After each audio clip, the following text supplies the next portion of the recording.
ঢাকার আন্তর্জাতিক বিমানবন্দর সংলগ্ন উত্তরা দিয়াবাড়িতে বাংলাদেশ বিমান বাহিনীর একটি F-7 যুদ্ধবিমান ভেঙে পড়ল। সোমবার দুপুর 1:30 নাগাদ বিমানটি উত্তরার মাইলস্টোন স্কুল কলেজের একটি ভবনে আছড়ে পড়ে। ঘটনায় নিহত কমপক্ষে 19 জন, আহত অর্ধ শতাধিক। বেশিরভাগেরই শরীর 60 থেকে 70% পুড়ে গিয়েছে।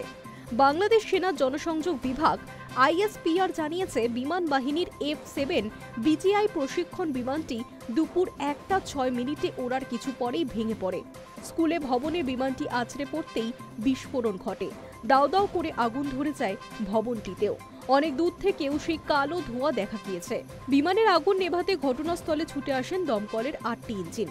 ঢাকায় শিক্ষা প্রতিষ্ঠানের উপর বিমান ভেঙে পড়ার ঘটনায় শোক বার্তা দিয়েছেন বাংলাদেশের প্রধান উপদেষ্টা মোহাম্মদ ইউনূস। সমাজ মাধ্যমের বার্তায় তিনি লিখেছেন, রাজধানী দিয়াবাড়ি এলাকায় মাইলস্টোন স্কুল অ্যান্ড কলেজ ক্যাম্পাসে বাংলাদেশ বিমান বাহিনীর F-7 বিজিআই প্রশিক্ষণ বিমান বিধ্বস্তের মর্মান্তিক দুর্ঘটনায় হতাহতের ঘটনায় আমি গভীর শোক ও দুঃখ প্রকাশ করছি।